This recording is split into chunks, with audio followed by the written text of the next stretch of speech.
So yun guys, ito na yung ikalawang pipe na papalitan natin, no? Yung ginawa natin.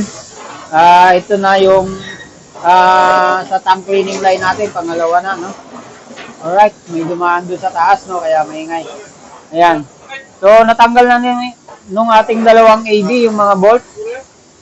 Ayan, ito kasi medyo mahirap tanggalin yung mga bolt dahil mga luma na. So doon din tayo natagalan kahapon, no? Kita nyo naman tong tubo na to. Oh, kita nyo naman yung kalawang na yan. So, kaya kailangan palitan. Saka, nag-repair na rin tayo dito nung minsan, nabutas na to. So, nag-dobler lang tayo dito, no, pang madalian. Then, papalitan na natin yan ng buo, yung mahaba na yan. So, ang haba niyan. So, ito guys, yung sinasabi ko na, no, gagawa ka pa lang ng tubo na hindi mo pa natatanggal yung papalitan. So, doon sa mga nakaraang video ko, na banggit ko na, no, kung paano natin ginagawa yung pag-assemble ng ganito, na kahit nakakabit na yung papalitan natin, no. Ayan, marami pa tayong gagawin, marami pa tayong papalitan. Yung mga tank cleaning line na yan.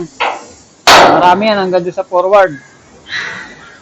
So, ito, yung katabi niya, mga bulok na rin. Yan. Marami, napakarami ng papalitan natin. Ayan pa, lahat yan. Ayan, kita nyo guys. Sa bawat, laging dalawa yan, magkatabi lagi.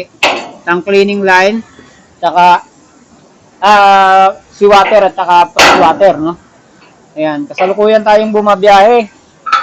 Galing tayo ng South America, papunta tayo ng China. Ayan. So yun guys, sundan nyo ako sa akin pang mga video, no?